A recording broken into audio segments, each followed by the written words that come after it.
Hi, and welcome to the Boat Princess podcast. My name is Nicky Vaux, and I'm your host. I am a boat owner, a marina owner, a director on the Marina Industries Association, and a huge advocate for boating.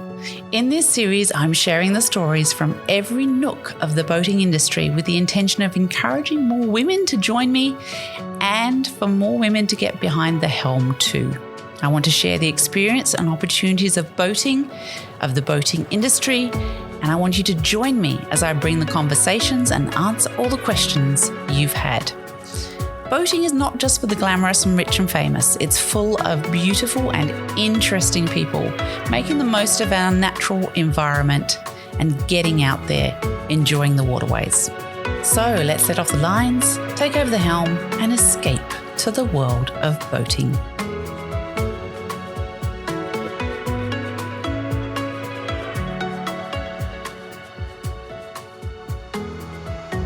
Welcome to the Boat Princess podcast. I am a little bit more relaxed than usual today because the very lovely Kay Cotty has entertained us with a glass of wine and some delicious prawns at her spectacular property overlooking the river, which is one of the most peaceful places I think I have ever been to. It's just delightful. So we're here to talk to Kay today, not about what she's done. We all know what she's done.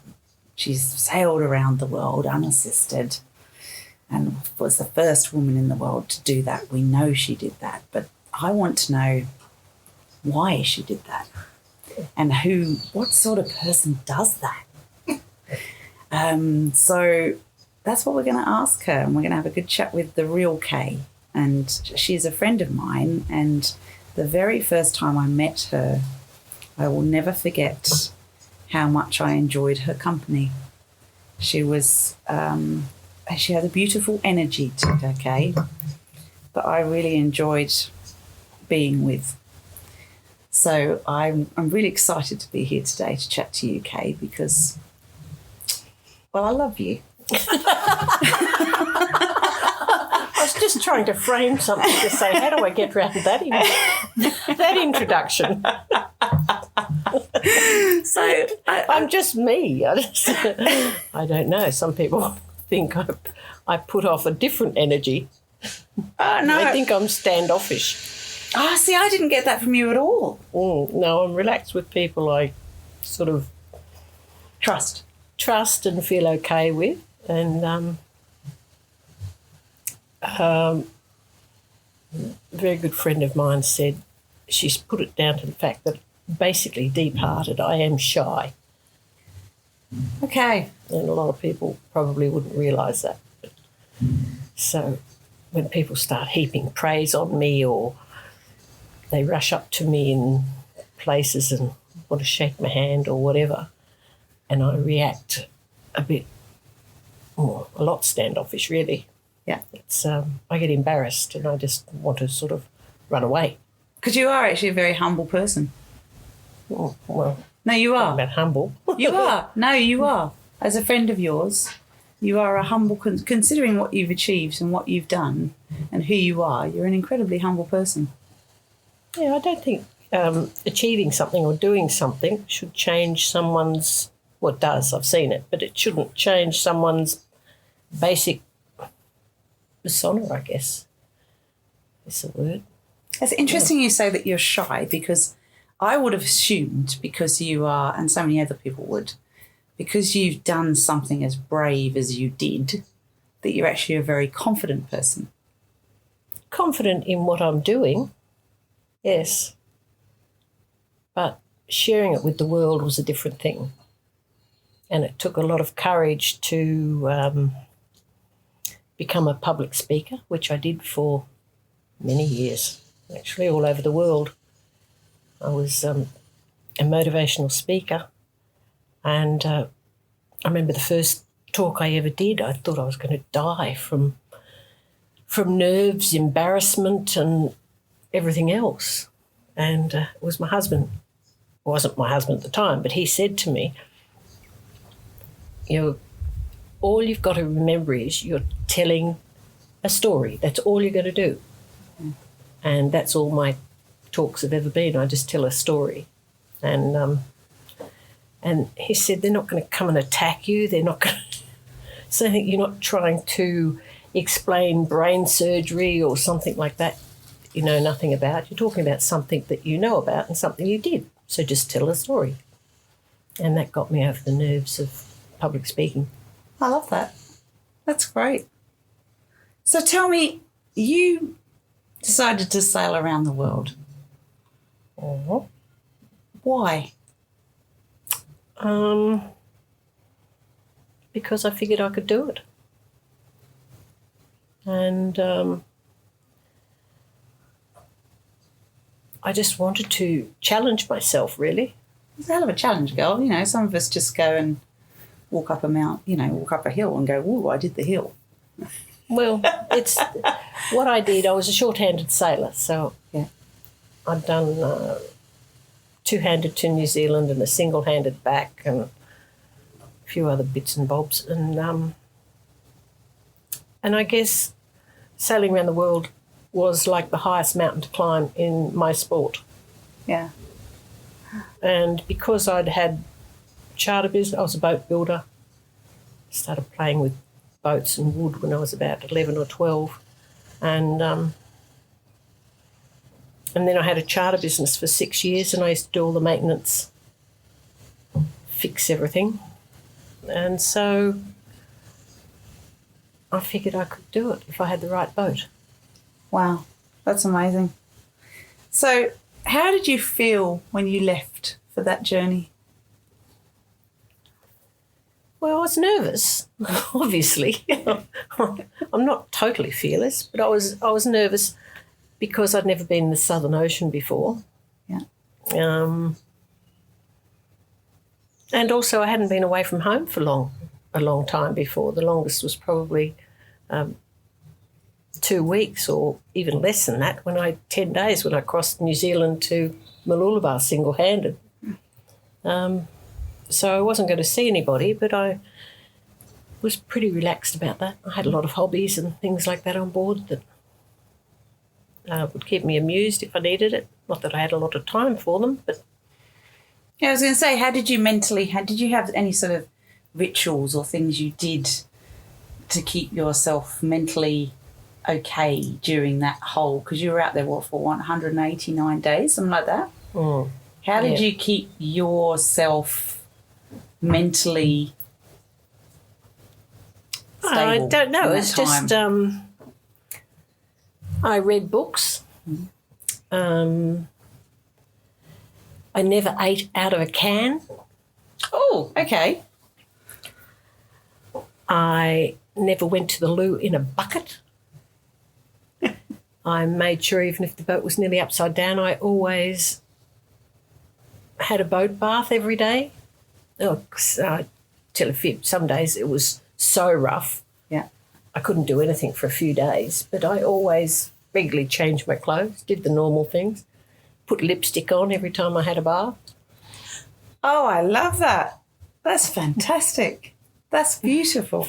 Even my friends now, I crossed an ocean with some friends a couple of years ago, and when we got off the boat, one of them made the... And there were 7 guys on board and myself, and I said, oh, look, I'll go as cook.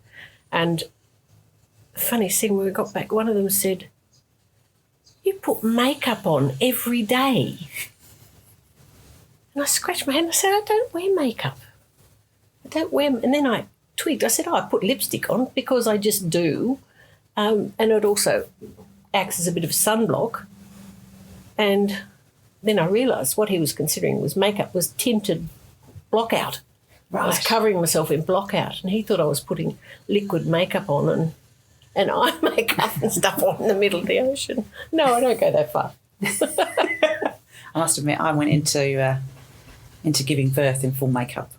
Mm. It's kind of important to me. Way to go. Yeah. Yeah. It's important for me to have my lipstick on. Yeah. And I still do it to this day. Yeah. Oh, I love it. And then when you came into Sydney Harbour, obviously there's thousands of people waiting there to see you arrive, and I mean, that's nice that some people turned up in the first place, right? But how did that feel as you entered the harbour and you saw that for you? Well, I guess I was embarrassed, and I didn't think. I think they had a cameraman. They put a cameraman on board my boat after I crossed the finish line, and there's a fairly well-known bit of footage, I guess you'd say, of I was standing up the front, and I had a girlfriend standing next to me, and I turned around and I said to her, and I didn't know the camera was going, and I said to her, "What are all these people doing in Darling Harbour today?" And she just looked at me and frowned and said, "They're here for you, you idiot." And I just burst into tears and said, "What do I do?" And she just said, "Wave. Just keep waving. Just smile and wave, boys. Just smile and wave." And that's what I did. But unbeknownst to everybody, I was very embarrassed. Wow. See, that's and see, the media would have. Yeah, so sometimes how you behave in public and how people see you is because of that rather than who you really are. Because I know you are a very warm, lovely person. Whereas, kind of you. No, yeah. My husband wouldn't agree all the time. Well, my husband would. Yeah, but he's gorgeous too. That's really interesting because the media can portray us as something we're completely different to what we are, can't they? Just because of how you react to different things. Situations, yeah. Yeah. Why did you think this was going to be the first woman to ever do that, and did you do it for that purpose? That's why I did it. Well, yes, I knew I was going to be the first woman if I finished it. I had heard, 10 years previously, a woman called Naomi James attempted to do it, but she had to stop. And it took me that many years. I kept thinking at the back of my mind all those years that I could do that. And I was really trying to get it together and do it before some other country did it.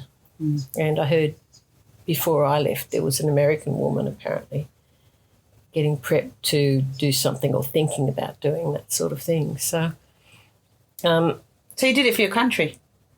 I did it for 3 reasons. I did it for me. It was the highest mountain, as I said, in my sport. I did it for Australia to get the first.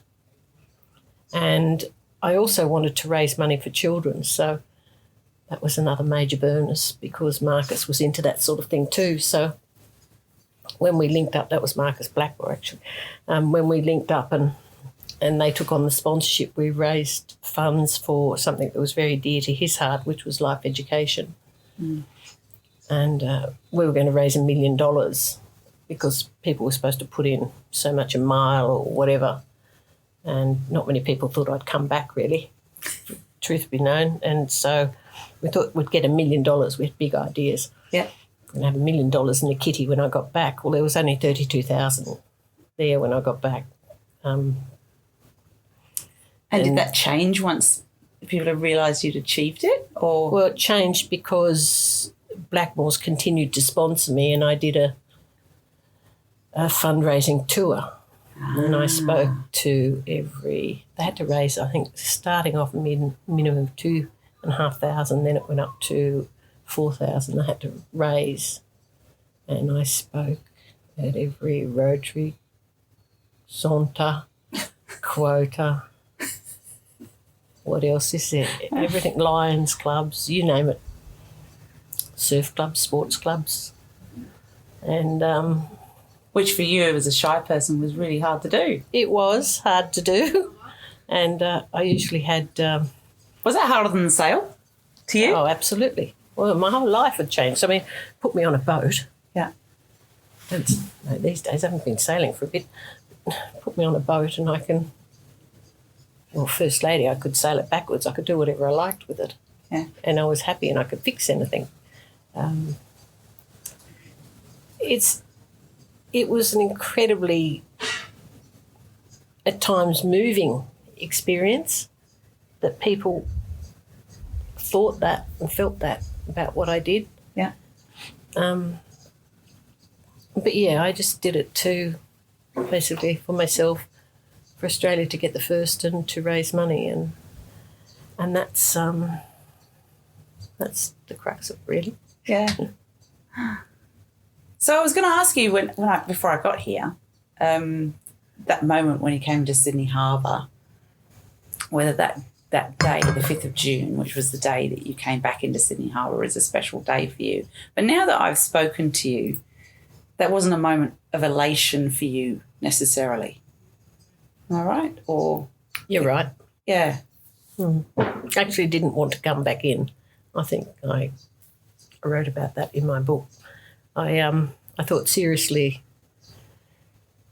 about I hadn't enough food left on board. I thought seriously about continuing to sail, like a chap called Mortessier did years ago. He was in the first 20 years before I went. 20 years before I left. He was in the first round the world race with men, with Robert Knox Johnson and people like that. And he probably would have won it if he had have gone to the finishing line, but he actually just kept going and sailed halfway around the world again. Is that right? And I could definitely understand why he did that, because I started sailing the boat alone on a 37-foot yacht. Yeah. And after being out there so long by myself, I finished the trip on an ocean, not on a little boat. It's hard to describe. The world was very little when I left, confined to the 37-foot yacht. But by the time I was coming up the coast, I didn't want to leave the ocean. That became my world. It became home. Yeah.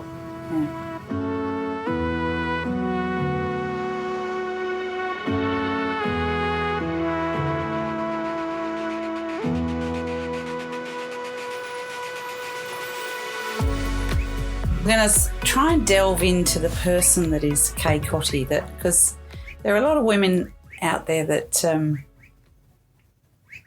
would look upon what you've done as incredibly brave. I know I do. Look upon what you've done as incredibly brave.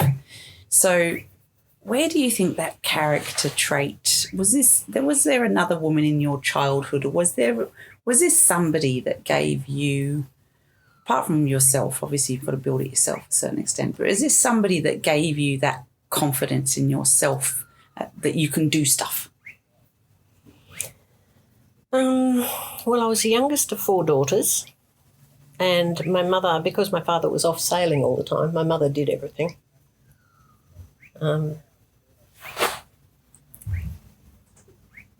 And I guess we were raised to believe that it's not a man's world or a woman's world, it's anybody's world. I love that. And I had to, when I was building boats and running my charter business, I had no one else to rely on to do all that. I worked with a great girlfriend. We worked together for years, Fredo. Shirley King, her name was. Fredo, I called her, because we used to eat Fredo frogs all the time. And we had a great time. But in lots of ways it was us, not against the boys at the marina, the shipwrights and the engineers mainly used to look down on us and treat us with a bit of scorn. And that wasn't impressive. And the guy that owned the marina used to just, same thing, treat us with, well, not necessarily contempt, but whatever. Do you think shipwrights and mechanics still do that to women, or do you think they have got a little bit better? Sometimes they do. I think they've got a lot better, because 10 years after I got back, it was more than 10 years, 12 years after I got back, I started building yachts. And it was funny because people would come to the factory, and like when I had the charter business all those years ago, the guy'd come in and ask to charter a boat, and I'd fill out all the paperwork and everything, and he'd say, who's going to show me how to operate it? And I said, well, I'm going to do that. And then they'd say, well, no, I don't think so. Who else can I speak to? And I said, me. No, I'd like to speak to the boss, please. And I'd say, well, you're looking at her. And I used to add on, and I built the boats as well. So do you want to go sailing or not? So I developed a bit of an attitude there, I think, because I was put down so much. And once when I was actually taking a group, 2 families out on a sail for the day on one of my charter boats, and one of the chaps, or the chap that had chartered the boat, was sailing back towards the marina, and he sort of snapped his fingers at me and said, Kay, go and make us a cup of tea. Oh. And I said, I'm sorry, you hired a skipper, not a maid. I mean, if they'd have been nice about it, I would have fallen over myself to make them a cup of tea. Yeah. Because that's what I do. Yes. You know? When people are arrogant and treat me like that, I don't like it. So when I was building boats, the people at the reps and the different equipment manufacturers would come to the factory and want to talk to I had a foreman who was in charge of the factory building the boats and things, and they'd want to speak to him, and they used to almost put their back to me, who'd be standing beside him, and I'd ask a question and they'd sort of look at me like, well, what have you got to do with this? So it was the people that I was with, like whether it was, in one case it was an electrical guy, and we're talking to someone who made battery chargers, and my electrical guy said, I'll put Kay on the phone, she'll explain it. And the guy must have questioned this chap I knew and said, well, what are you going to put a woman on the phone for, you know? You'd know more than that. And I just remember laughing as I heard this guy, the chap I knew, say, she designed the boat, she built the boat, she knows the boat. She knows it a lot better than I do. And he handed me the phone. Well, the guy still really didn't want to talk to me.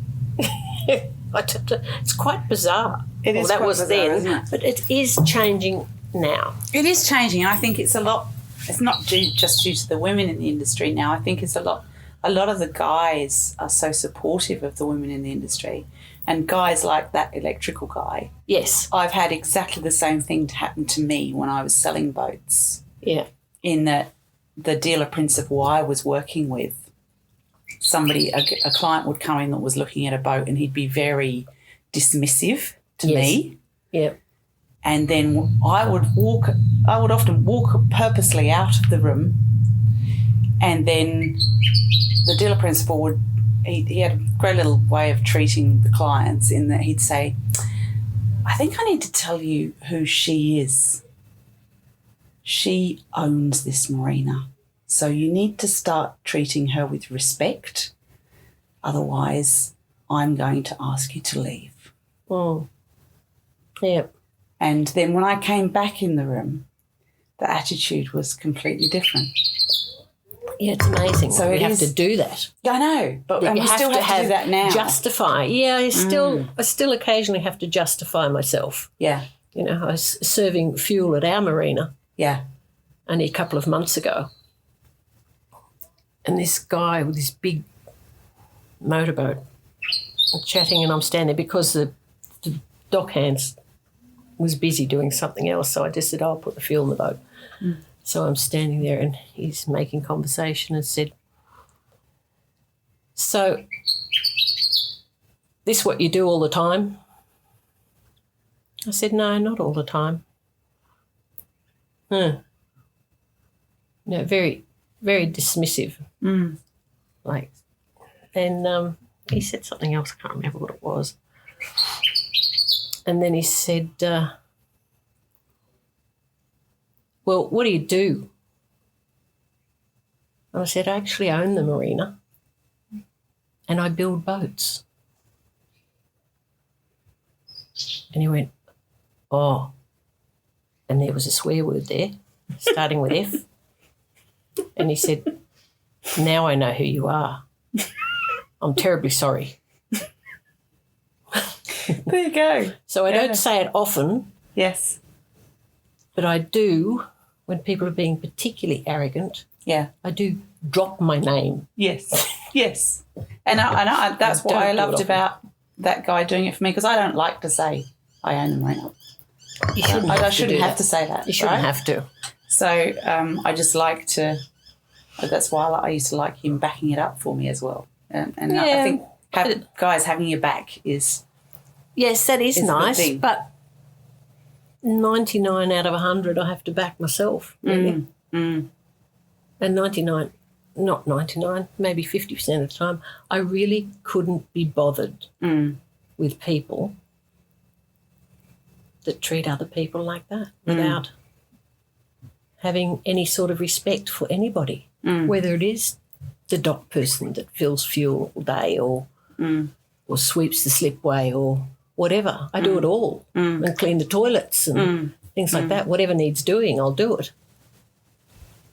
But I don't take kindly to people that think they're a cut above anybody else. Doesn't matter what they are or who they are or what they've done. And I think that's a strength of character that is part of women that get on with stuff, isn't it? That we don't probably take that from people, as it were. No. Interesting conversation. So, why did you buy a marina? That was my husband's idea. And why Yamba? Well, Yamba was somewhere I'd always wanted to come back to after spending one night here when I was 18. And I came to Yamba to build boats and just get out of the city, really. I lived in a fabulous spot in Newport on the water. And it was a private spot and had the thing I loved most about the house was it had giant big metal gates. And when you pushed the button, they closed and went clang. And to me, that was shutting out the world and I just loved it. So I came up here to be more of a private person. Yeah. And it's funny, when I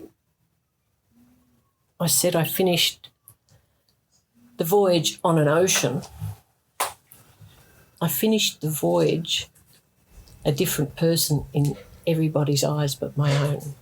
Is that right? I finished the voyage as a public person. Right.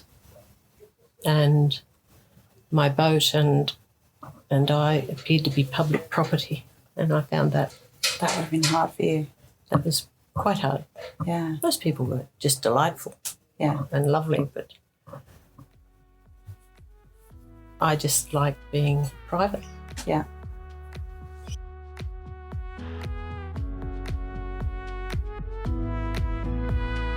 Well, it's been lovely to have you listen out there, folks. I really appreciate your ears.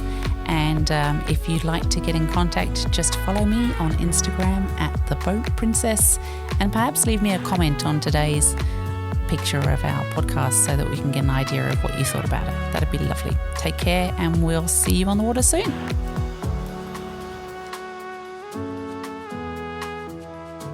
Now you can also find more published stories about Kay by clicking on the links in our show notes. From her time with the National Maritime Museum and the oil painting by Pamela Thorburn Ball that was gifted to the National Portrait Gallery in 1999.